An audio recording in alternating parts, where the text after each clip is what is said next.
All right, Nick, last week you sent me a message. You were a little complex. You were perplexed, whatever that word is. You were confused. And, Yep. you're typically not confused. So, I took this week and I really tried to figure it out. But I think I've solved your question. We all know one of those customers, right? We can all think of it, right? Just me saying one of those customers, somebody comes to your mind. Most of us all have, quote unquote, one of those customers. My one of those customers came last week. Now, I joked with you behind the scenes about the lady. She's a sweet little, she's sweet. She's little. She doesn't even stand 5 foot and she's old. All right. But she's sweet. She's one of those fire go-getter ladies who, Yep. when I first had her as a customer, she first came in. She's one of the people that goes, listen, I PPF the front of my truck and I only want to ceramic coat the back. Huh. Been I watching too was much as on the internet. complexed or perplexed or whatever that word is in that moment as I am here, because last week, as I had the vehicle back in, going around to the front bumper, Nick, it's hot out. What happens when bugs sit on a surface untreated for a long period of time? Oh, she had etched the Burnout PPF. of PPF. Is that what it's called? Can you burn out PPF? We've seen it on cars. I didn't know you could burn out PPF. Yeah, you can etch PPF. Yeah. I mean, again, like you said, great reason to have ceramic coating on PPF is there's a lot to be desired on quote unquote the top coat of 99.999% of PPF. It's a conversation we have quite a bit. We talk to PPF manufacturers who are battling it. At least some of them are, acknowledge they have the problem. There's other PPF being sold as though they have a top coat and they actually don't. So there's a lot of confusion in the PPF installation world at shops as to what they should be doing to PPF. And I think this lady learned the hard way. You should have ceramic coated that PPF. Right? Like people just think, and I'm glad you brought that. I've never, so if anybody wants to know, still have yet to ever apply PPF. I've never done it, never got into PPF. But we always did put a ceramic coating. But I know over the years, people have started to go, well, you don't need to, or this That's coating not true. has XYZ, right? And they'll tell you a reason why. I've never understood that, why you wouldn't ceramic coat over PPF, especially to protect. I know PPF is for rock chips mostly. I get it. Yep. But Yep. around here, we've always wanted to also protect against bugs. Like bug splatter sitting too long in this heat. No good. Takes 5 minutes. It takes 5 minutes. I mean, the whole argument against it makes little to no sense because of the time it takes to actually lay the ceramic on a piece of PPF. There's nothing easier to ceramic coat than a freshly laid piece of paint protection film. It's very easy to do. You can use Stack, you can use Tray, you can use Sparta, whatever it is you want to use in our lineup. I would tell people to use Stack, and then I would tell people to reapply it yearly. That's what we do with our customers. We have several. If you guys saw the Mercedes S580 we had in here, and I think our guys launched a video last week, it had full front PPF. It got a yearly coating of Stack. I mean, that's what it got. There's no argument that anybody's ever made that makes any sense. And the best part of this is being part of hyperCLEAN now, is that we talk to PPF manufacturers and they're confused. They're like, well, I don't think we need to do that. I go, okay, well, lay Stack on a piece, put it through your weather testing, put it through your etch testing and all that kind of stuff and see what happens. And they're like, oh yeah, it did help. It's like, yeah, it's not rocket science. Okay. But these are people, some of them actually do manufacture or they import from somewhere else and have a manufacturer do it for them. But there's a lot of confusion and there doesn't need to be. It takes 5 seconds to me to especially on a full front, takes no time at all to slap it on. Make sure you're watching what you're doing. It's worth just because of the time it takes. All right, so yeah, we're always going to be a proponent of ceramic coating PPF. That's going to prevent this, what I was calling this burnout, right? Burnout of the bugs, right? But Nick, we're really here to have a discussion about those words, burnout. We started to see this pop back up in social circles years ago. You and I saw it, and we had some discussions. People can go back to some episodes that you and I talked about these words, burnout. But it started to pop back up, and there's some people like I get it. It gets warm, they get tired. Is that what it is though? All the way down to they're just tired, or what is burnout? Yeah, I mean, I think you and I and a lot of people that have been doing this for some time, we're always confused by the words burnout. We don't really know what people are saying is burnout, what they believe is burnout. I think you and I kind of look at it, at least I do. I look at it as you wake up a lot of mornings and you go, okay, now I got to go do a full day of detailing and it's hot outside and I'm not real thrilled about it. My body might feel a little beat up. I'm out in the heat or my shop is hot or whatever the case may be. But I think you and I kind of look at this. I want to be sympathetic, but I still don't really understand what people mean by burnout. I understand the theory of it, but you signed up to detail cars for money. I mean, I'm not certain as the confusion, but I think it is an interesting conversation to have today for sure. So, if there's people that get burnt out, you have gotten into moments where you were tired, I presume. I Oh think yeah, most for of us sure. would go, hey, we've reached some limits on some things we wanted to keep doing. Any of us have been around for a while, 5+ years, would go, listen, I got tired of doing something, Oh yeah, right? Like I would think yeah, is that what they're saying overall? They're just tired of doing it? yeah. I think as you progress in business, I think a lot of people don't have a plan. They don't have a plan of where their business is going and what they're trying to achieve. We see this a lot with guys that end up being self-employed. The number one breadwinner. There is no team member. There is nobody else. It's a solopreneur type of thing, is a word people use. I've never been against that because you got to run your business the way you want to run your business. But there's going to come a time when you're doing physical labor, whether that's being a mechanic, starting a mechanic shop that only you work in. You could be a carpenter, you could be a plumber. That body's going to start to ache. It's going to start to get hot outside. Sure. You're I'd going admit that. to 100. I'd admit percent that. I You Same for bet. me. Like, Same for. I mean, look, I'll tell people the last couple of weeks here in the shop, you know, with hyperCLEAN, with the things we're working on, with VR, I've had some cars in here, and it pretty quickly in a couple of weeks can start to wear on you. I mean, I had 3 or 4 cars in here that I had to do things to. Then I had to do some filming. I had to do this. I mean, look, it piles up, and if the words you choose to use, I think, are a lot more important than people think, right? We've gotten to this place where people say words and they don't know what the words mean. They just continue to say them. So if you say, I'm burnt out, and you keep saying, I'm burnt out week after week, what do you think is going to really happen? You're going to start to quit on yourself. You're going to start to quit on your business. You're going to feel defeated.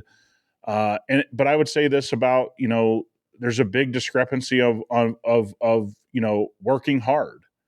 You and I have had this discussion in the last week. I made good money on this, right? Well, what's good money mean? What's hard work mean? What do those things actually mean? And what do the words burnout mean? And when you start to have to define them, I think that's when people start to speak a little differently. well, you're going into now what headspace? What this people call Yeah, mental mindset. headspace, Yeah, mindset. mindset. I think it's a lot more important than people think, right? It, Because I would it agree. I would agree. Like if you get up every morning and you're excited about what opportunity you have, then yep, you are always subconsciously in a sense like thinking like, oh, hey, is this going to be? Oh, this is going to be it. And you have this yeah, like excitement, energy in a sense of what is coming. However, if you it's a real wake up thing. and you go, oh, I just don't want to do, and you start listing out Yep, what do you then dread? And what is your day full of? Your day's full of dread and agony. I think that was just one easy way when I first started having those things kind of creep into my mind. I guess when I think of burnout or being tired of doing something, it, it was always okay. Well, where's my fuel to kind of like push that away? We all Yeah. have different, reasons we're doing it. You've been the one proponent to always go, listen, every business needs to be making money. Oh I, yeah. I really wonder if these people they don't have the fuel of money coming into their business, and so then the negatives. There's nothing to outweigh the negatives because they don't have anything to be excited for. Yeah. And that's a great way of putting it. And I would say probably the number one thing that I've learned over the last 5 years is that if somebody sends me an email or a DM or a text, or they get on a call with me and their business is struggling, it's always, I'm not making enough money. And then when I'm not making enough money leads to, well, I'm burned out. This isn't worth it. I didn't sign up for this. And it's amazing. Money does cure a lot of things in business. Takes a lot of pressure out of the pressure valve, right? Like that's a nice pressure valve of, I'm waking up, I'm making good money, I'm charging what I need to, my schedule's full. I was at the beginning with nothing, just like you were. That's a lonely time. That's a tough time. It's hard to wake up when you go, hey, man, I don't know where the next paycheck's coming from or whatever. But there's a lot of people that get their business rolling and they start bringing in $10,000, $20,000 a month, and then they start talking about burnout. Well, okay, now it's time to put a plan together. You don't want to do the work anymore, so how am I going to hire? Well, I didn't save all the money I'd been making, so now it's going to be tough to hire, and I'm going to have to pay people improperly, which usually means too little. I'm going to get bad team members. Then I'm going to start burning myself out. You and I have been on these conversations with people a lot over the years, where you get to this point, and again, you can tell yourself all you want that business isn't all about money, and I understand that, and it isn't 100% about money. But it's amazing how much you love getting up in the morning if you're making good money for what you're doing. And anybody that's made $0 and then made good money truthfully in their business, they can tell you that the mindset shift was, damn, I'm glad this thing's off the ground. I'm excited to get up. I'm not at zero anymore. I got people calling me all day. I'm setting appointments. I'm 2 weeks out. I'm 3 weeks out. I'm 6 weeks out. And so a lot of times when I hear the words burnout, I go, that person's probably just not busy enough, or they 100% don't want to do this work anymore and they're tired of the work part. And maybe because they've been too busy. This is the other part, right? Like maybe they're doing too much work and they are burnt out. You go, wait a second. How could you just say that they're doing too much work when we just talked about that's not possible, right? Like because there's so much that goes into it, and we can't start to look at, and basically what I think we should do seems to be what we're doing is we're starting to dissect what burnout seems to be to people and the characteristics of these people. So one Yeah. other characteristic of these people could possibly be that they're doing so much work, but it's that thing that you kind of hinted at earlier, busy work, right? They're Yep. just busy doing so much stuff, quote unquote, Yeah. that they get, wow, almost combobulated in their mind and stressed out in their mind because there's so much going on. And then there's not really results that kind of Yeah. trickle out of that. And so you could see then, I guess, over an extended period of time, that could create somebody to go, man, I am just burnt out on this. I can't do it. I think one post in particular, you sent it to me to kind of, it would kind of emphasize this. A guy kind of said, hey, I've been doing this X amount of years, sort of that typical one, X amount of years, I've been getting X Yep. amount of dollars. And Yep. then suddenly, I don't know what happened. Yeah. Customers aren't showing up. Man, I'm stressed. I'm burnt out. Yeah. And he's not burnt out. He's watching his business fail. Right? He's watching it in real time. And especially if you're on your own and you're solo, you feel it faster than I feel it at VR. I mean, it would take me a few months to really feel like, hey, VR's in trouble, probably 3 to 6 months to be like, hey, we got a real problem here. But when I was operating on my own, I knew day to day if there was a problem. You were there, day to day, you go, oh, whoa, I wasn't that busy today. And the other thing is, you got to ask yourself what you signed up for. If a work day is 8 hours of work, let's just say that that's what people believe. If you're a mobile guy or a shop, with downtime and travel time and shop time, guys walking around and, going and getting something to eat and, all that kind of stuff. I mean, you probably have to be driving around your city or in your shop about 10 hours a day to actually do about 8 hours worth of work. So right now, Monday through Friday, you've just signed up for 50 hours a week. And if you add Saturday to that, you add Sunday to that, you're approaching 70 hours a week, right? You really are. And again, I started in this business and I worked for a company called Color Tech, and you had to detail 8 hours a day. And so there were days that, I was sanding or holding a rotary with a 7-inch, pad on it for 8 hours a day. That was really hard work.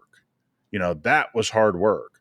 Can I sit here and say that I see a lot of guys holding polishers 8 hours a day, 5-6 days a week now? It happens, but that's pretty rare now. I mean, that's pretty rare that somebody's doing that. And I think we also have to realize one way to change your mindset is to actually define out the words that you're using. What does hard work mean? What does good money mean? Not just saying the words and saying, because I said them, that makes it true. And so you and I had a conversation last week of if a 10 out of 10 hard work is a guy working on an oil rig, 12 hours a day, 7 days a week for What was that show? We talked about Mike. What was his name? Yeah, Mike Rowe, Dirty Mike Rowe. Jobs. Yeah. Yeah. Dirty Jobs. So if you go, hey Those are man, brutal. really hard work is working on an oil rig in the middle of the summer.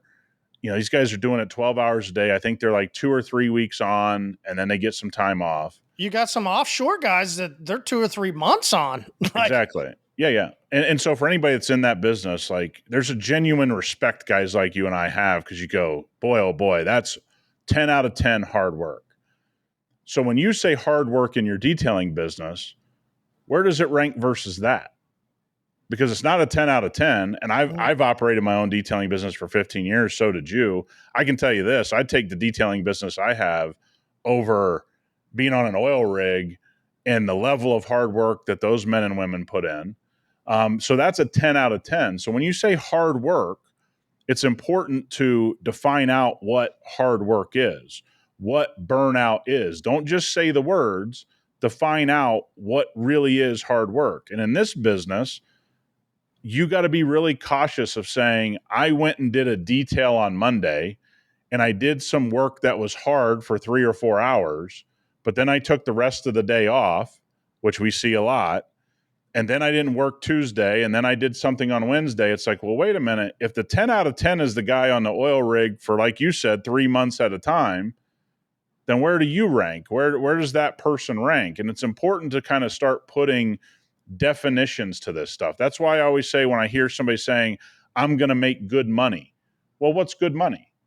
Let's talk about it. What is good money in your business as you sit here today? And what you find is people are saying a lot of words and phrases that they haven't sat down and go, what does that mean?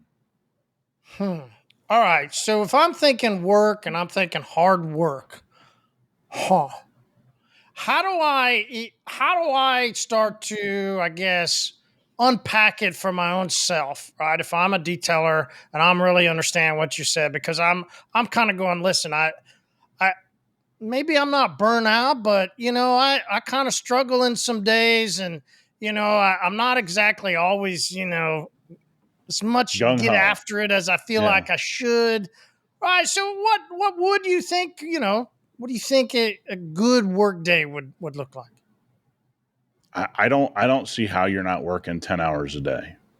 I don't, it just from my experience, what I went through, what I've seen guys like you go through, the people we see having success. Remember, this isn't just us.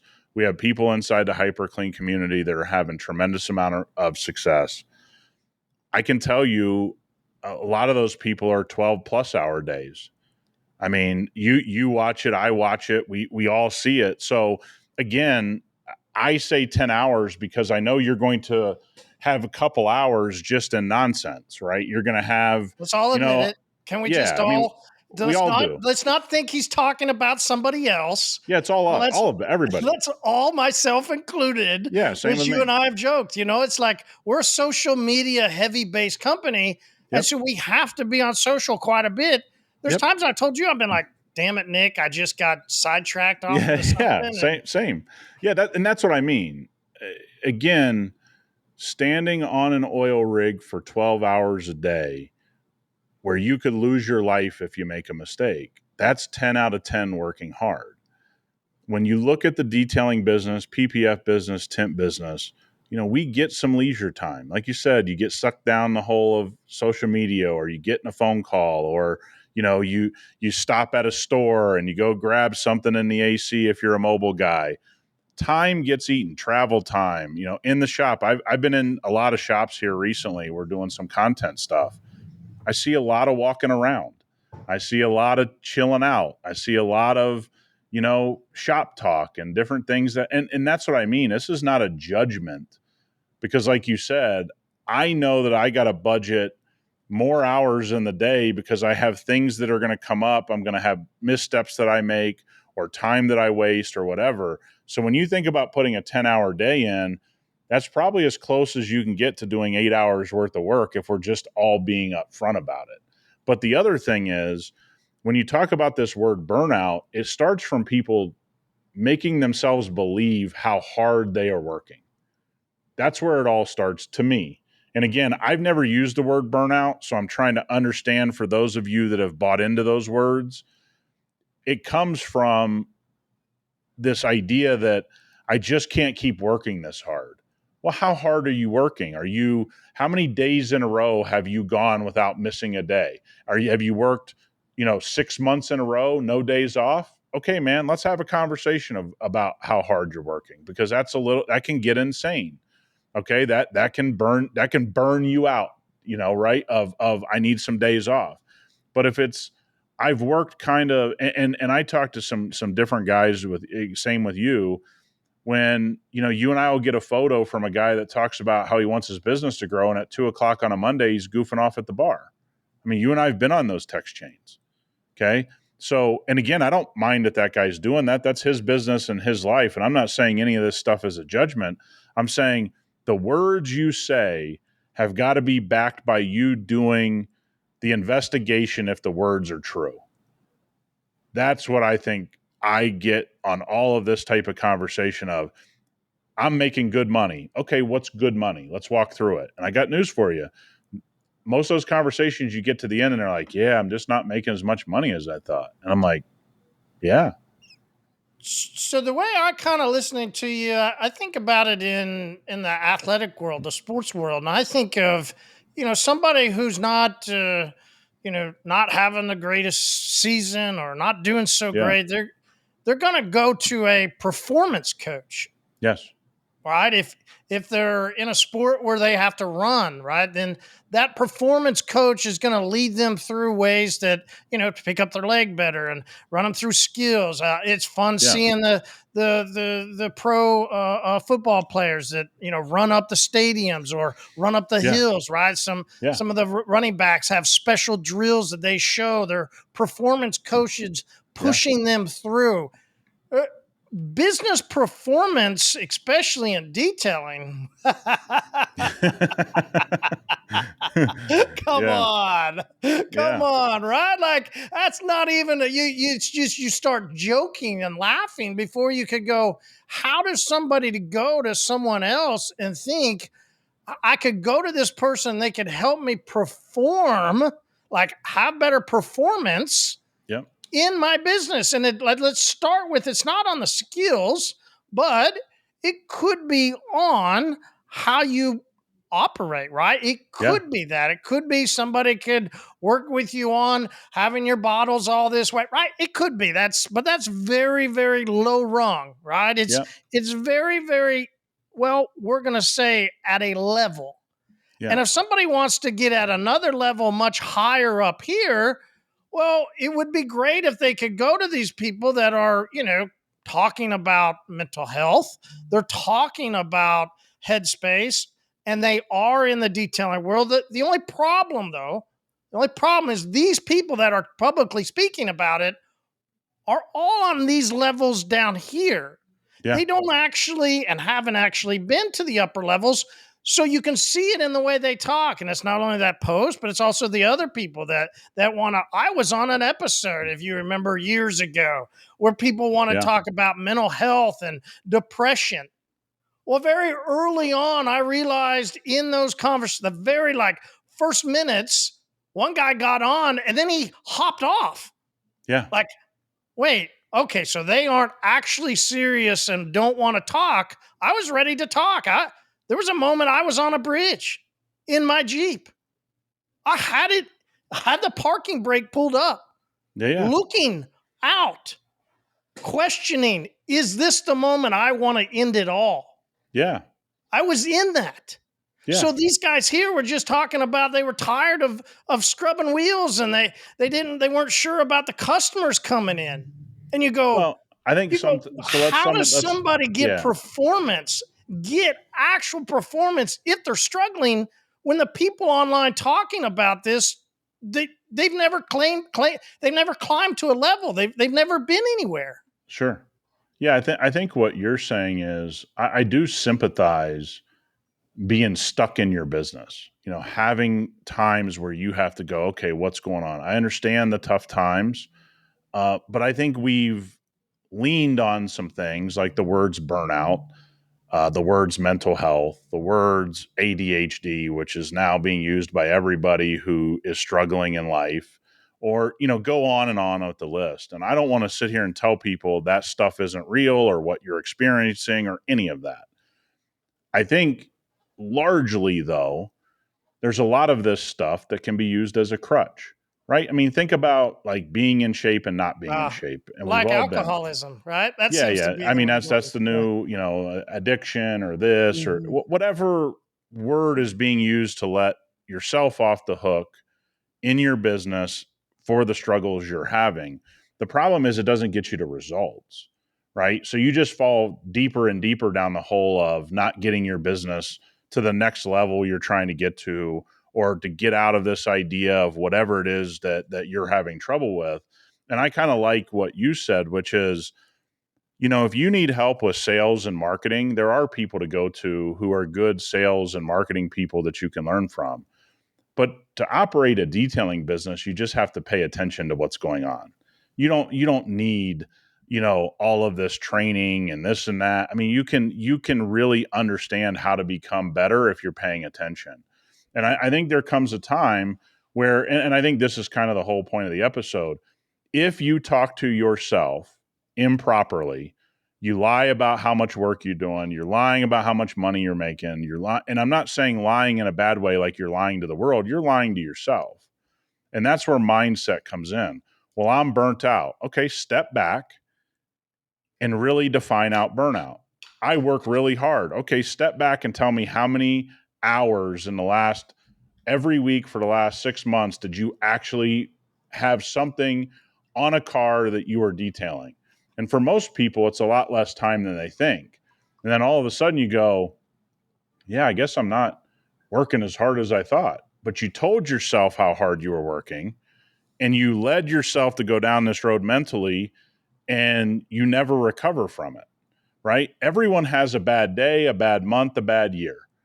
15 years into owning my own business, I can tell you this. I've had bad years. I've had years I got to the end of the year, I go, damn, that wasn't worth it. Okay. If you think you're going to escape that, good luck. Okay. You're not going to escape it. You're not going to escape not wanting to clean a wheel, not wanting to do this task, not wanting to deal with your accountant, not wanting to talk to the lawyer about something you have going on. I do, and I say this on the podcast all the time, 90% of my day is doing things I don't really enjoy that much. About 10% of my time, I really freaking enjoy what I do. People The need to other hear that again, 90%, I Nick. do what I have to do. You need to say that as often as you can. Yeah, and by the way, and it doesn't mean I'm angry about it or I hate it. I'm just saying there are much more enjoyable things I can do in my business, but I don't always get to do the most enjoyable things. And again, when social media lies to you and tells you what owning a business is like, it sets you on the wrong path. I mean, that's what I've seen the 5 years I've been speaking publicly on this podcast and now being more out there on social media. I can't believe some of the things people believe. And it isn't because I'm the smartest guy in the world. I just go, how did you believe that? How did you believe that this guy showing you financials that can be made up on AI in a detailing group, what made you believe him? Right? Because nobody making a lot of money shows you the money they're making. It's just a crass thing to do. So people don't do it who make a lot of money. But you think this guy's going to show you his financial and you're going to believe it? And so all of this stuff gets you in a headspace that's very negative and very misguided, I guess is the word I'm looking for. And once you're misguided, whether you're misguiding yourself, which I've been guilty of, every human being's guilty of, or you're misguided by the people you listen to or watch, it's a pretty tough hole to climb out of in business, in my opinion, from what I've seen. Oh, absolutely, it's very tough. So let's talk about two circumstances here, right? Because people are listening, they're going to fall into two camps in a sense. They're going to fall into the I'm probably one of those people not too excited about what I'm doing. And that's where we love this idea. We love for people to go and go ahead and look at yourself in the mirror, look and really ask yourself, do I want to do this for 10 years? Do I want to do this for 20 years? Like Yeah, that's really is that's a a real question you thing. should ask. And if not, right, this is where you have the best advice. It's okay to fold the towel, right? Yeah, it's It's okay to okay. say this. It's okay to say, "Hey, man, I had fun while I was doing it. This isn't for me. I'm not going to build a business over the next 10 years." And it's okay to go find a gig. It's okay to make a move and go do something different. 9 out of 10 small businesses either close or financially aren't worth owning. It's a pretty wild statistic to think about. Is that we always think about everybody goes, "Oh, 70% of small businesses end within 5 years." And that's a statistic everybody hears, but they don't hear about the other 20% that hang on for a decade, but weren't worth owning financially. So 90% of small businesses are really not worth owning if you look at the statistics and not my opinion, because you can't pay your bills or you're struggling or you can't save for retirement or you can't upgrade, after 10 years. If you went and worked a job for 10 years, at the end of 10 years, you'd have something financially to show for it. There's a lot of businesses you don't. You just close and go. I just got contacted by a shop selling here locally in Las Vegas. These guys have been in business. They're going on their 9th year in business. Marshall, they've never made money. It's a family. They've never made money. The kids haven't made much money. They've given 9 years to their business, and I respect the hell out of that. You stuck with it. But 9 years of not making money as a shop, which, by the way, happens all the time. There's shops in massive amounts of debt. There's shops that own 6 figures to suppliers. There's all of these things that you're unaware of if you've never seen it or experienced it.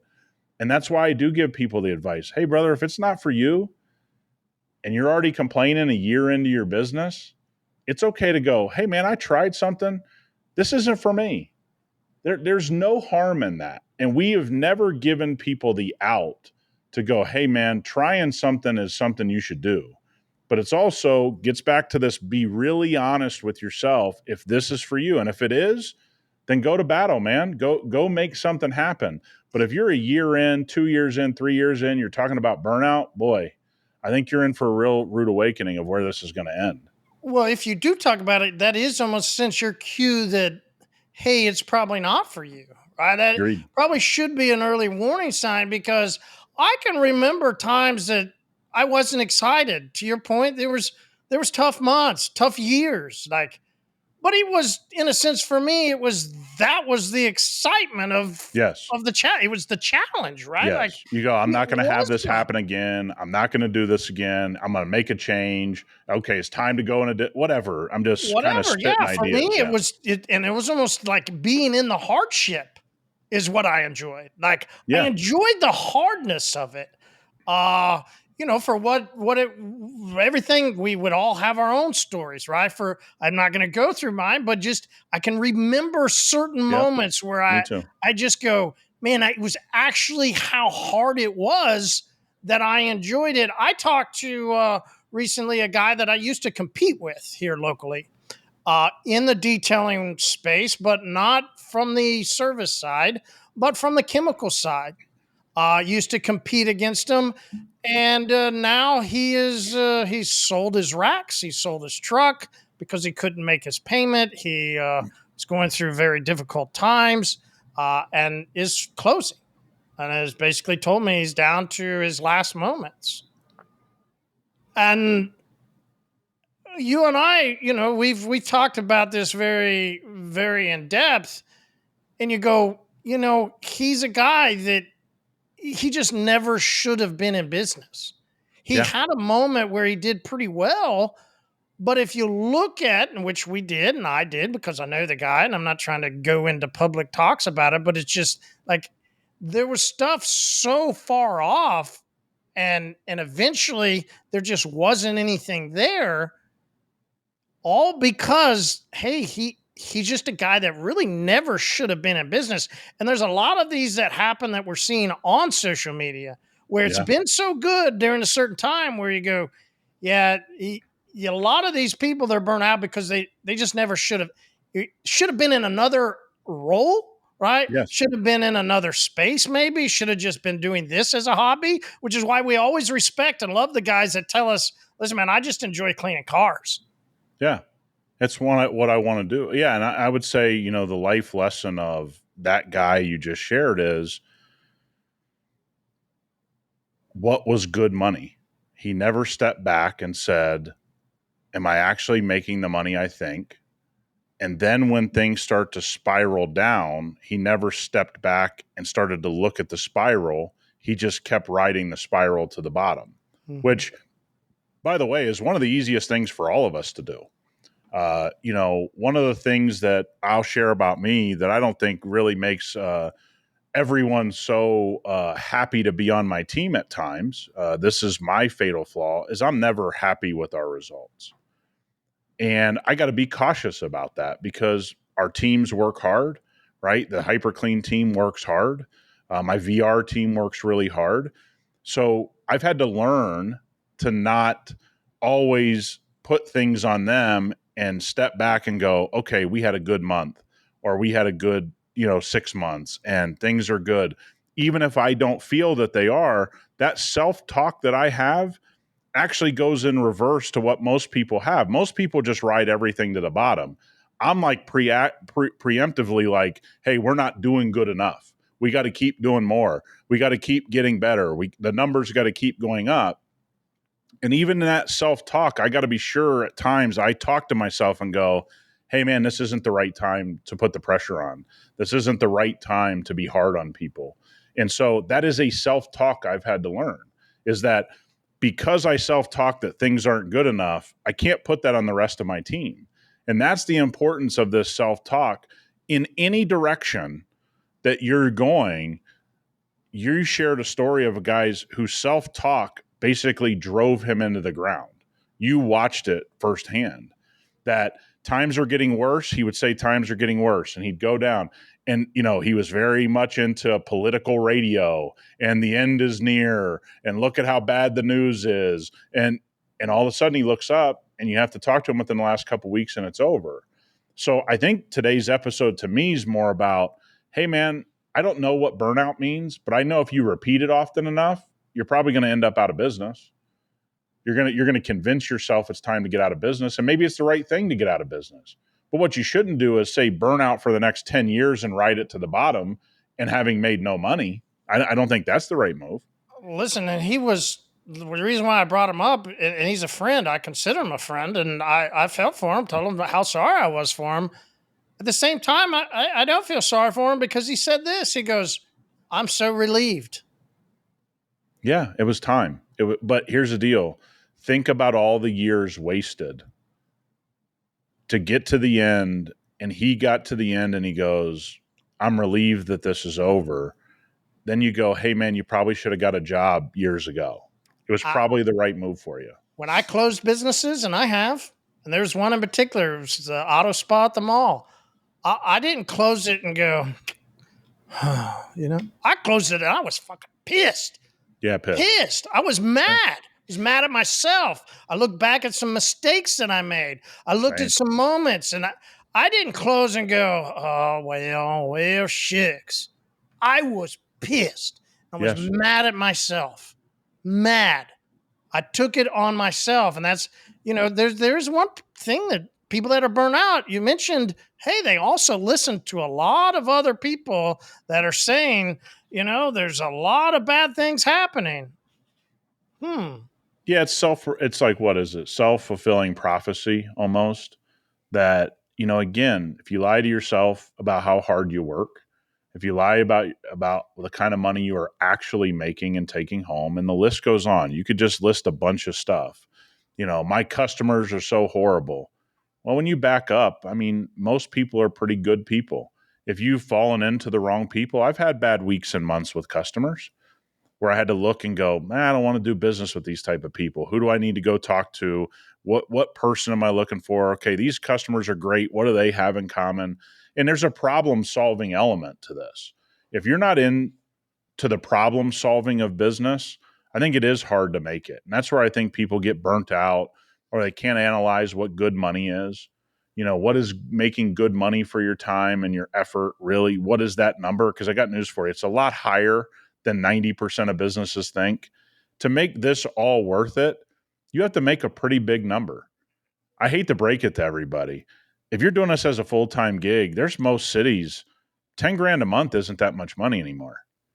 I mean, even in Tulsa, 10 grand doesn't go the way it did 5 years ago, Mm. right? And Tulsa's a pretty affordable place, right? But you see a place like Las Vegas, when I moved here 15 years ago, was one of the most affordable cities in the country. We're now on pace. It costs more to live here than Phoenix. There's parts of Southern California that are rivaling here. Things have changed in 15 years. I know mechanics and body shops and everybody that's gone out of business here in the last 5 years when times were really good. And all of them say the same thing. It's like, wow, I just wasn't making the money I thought. It's like, well, did you raise your prices like 70%? Because that's what you would have needed to do in this city. Rent is up massively on commercial space. Homes cost, starter home out here, it's nothing to drop $600,000 on one. Okay. The world changed. When Mm. I got here, if you dropped 250 on a house because 2008 crash had happened, you could get a pretty nice house. That's 600 grand now. So this is what I mean is you can't just say things to yourself and think that they're real with no analysis if you're saying the right things or not. It's almost that self-judgment that I think keeps you in check, but you got to step back and go, okay, I'm telling myself I'm working really hard, but when I did the math, I was only detailing cars for 21 hours last week. Well, that's not working really hard. You did some hard work for 21 hours, but to run a business, you might have to work 40, 50, 60 hours and you work 21. No judgment on my part, but that's the kind of analysis that we see, or lack of analysis, that I think a lot of times takes place. So if we, because we said there's two basically sides. Once we hear this, it's like, hey, probably time to like this buddy of mine. Like, hey, maybe time to go ahead and call it in. All good. He's okay. The other side is those of us that keep hearing this and go, not me. That ain't me. That ain't me. And they just keep wanting to chug Yeah. more. They want to go harder. They don't understand it either. So that's the other camp. That's the camp that you and I fall in. That's a camp I Yeah. think a lot of our listeners fall in. We could look at some of them, and we definitely Yeah. could go, yeah, maybe not these guys, but there's plenty of them. We go, yep, definitely these guys are this way. So there are plenty of us that want to, in a sense, keep our performance growing. To Yes. not want to ever be in that part where we go, hey man, I don't ever want to get to that point. And so to do that, you're saying it is positive talk, or what is it you're saying that kind of put Yeah. your What I'm hat saying on and is you go, be real about what's going on in your business. Be your harshest critic, right? If you're your harshest critic and you're always analyzing what's going on in your business, I think it's very hard to fail. Okay. Because you're always going to be on top of your business. Did I really make good money? We're coming to the end of July 2025. Go through your finances of your business with a fine-tooth comb. Did I really make good money? What is good money to me? Because good money to me is not going to be the same as good money to the next guy. But you got to be honest that if you live in a major city, good money is a lot more than it used to be. Okay, so if you go, hey, 6 years ago, I'm basically making the same amount of money today, you've lost 40, 50, 60% on the market. You need to be making 40, 50, 60% more money than you were 5, 6 years ago. So it isn't good money when you analyze it, because you go, the dollar's down, inflation's up, all of this kind of stuff. It's more expensive to do things, more expensive to buy things. And so what I really think is, if you're your harshest critic, and I don't mean to a point of beating yourself up, but you analyze your business by data and the things that are going on. How long is your truck on the road? How long is your shop open? How many cars come in your shop? How many cars did you do last week? How much money did you bring in? What's that mean per car? Is that enough? Am I happy? Okay, now I need to raise my prices. That judgment is what I think most people don't do. And when you tell yourself you're working hard, you better be able to point to what that actually means. Because doing a couple details is not the same as working hard. And we're judging on a scale of 1 to 10, 10 being those guys on the oil rigs.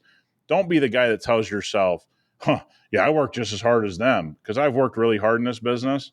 I never worked that hard. So I never lied, because that's why I stuck around. I was like, yeah, this isn't that bad, making good money. Always judged whether I'm making good money by if my bank account's going up. If I'm able to do the things I want to do, I go, hey, it's a pretty cool gig. There's a lot of guys that get to the end of the month and never do those harsh realities of what just took place.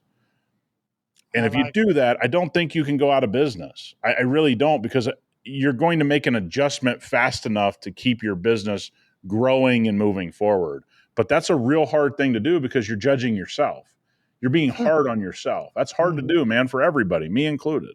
Absolutely. I think the way I did it, and I talked about it at MTE years ago, I talked about failing and not being afraid to fail.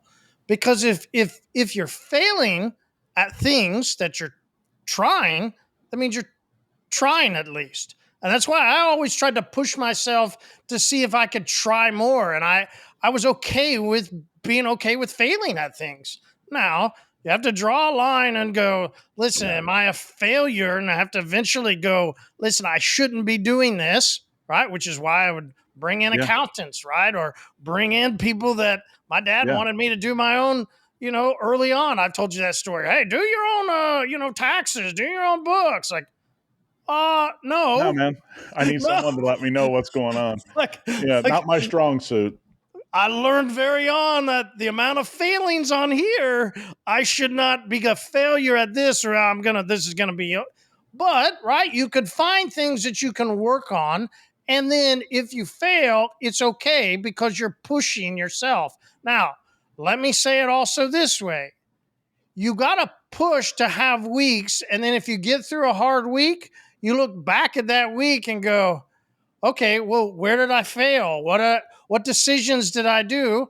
This all became very, very, very specific in a weekend conversation with somebody very close to me that took a long time off of their business and then had a brutal week when they came back. Brutal. And you go, yep. So when you have a brutal week and you have those trying weeks, let's say you have those customers, let's say you have the team members, like people want to talk about team member issues. You had a story this weekend, right? Not many people would do what you did. Yeah. So there's brutal things that you go through. They're going to get to that and you go, listen, I might have could have done it differently, right? Like I failed at this or the business and it's okay to fail. Look at the failures and analyze the decisions that were made around those failures. That's the way I looked at it. That's why I told this person, like, you can have these brutal weeks. You can get to them. You go, this was brutal. I failed. This was tough. I struggled through it. Cool. Get to it. and get through it. And then when you analyze the way Nick talked about it, and then also the way I always did it was I would push so hard, I would know I was failing, but then I would look back. Here's the cool part. Well, then that's the new level. If I was able to get through a week and experience all that, but I'm still here, great. That means I can do all that again in another week because I've now figured out my things, and maybe I need to take another energy drink here, right? Yeah. Right. Might need to eat better here, right? I'm going to have to come in and fill the gaps, Yeah. right? And figure out the answers of why I failed or how I get more energy or how I think better. And maybe I should exercise it, right? You're going to have to do all those. But to me, it was always, where did I fail? How hard did I push to get to that failures? And then if that week was brutal, great. I made it through that week. Well, that means I can go to the next level and push myself even harder. Agreed. Well said. Wow. All right, guys. Hopefully you got some great things out of it, and we'd love to see you inside the specialist group. Not talking about your feelings, not talking about your emotions and your mind, but all Having the great work. time. I'm still looking for all these these velo. Did I say it right? I always mess it up. There you go. Yeah, we got Marty with pronunciation and velo afters, right? All these after shots, these 50-50s, because velo, the pictures I'm getting from people, I'm telling them, get them in the specialist group. Those are great pictures. I love seeing them. All right, guys. We'll talk to you next week.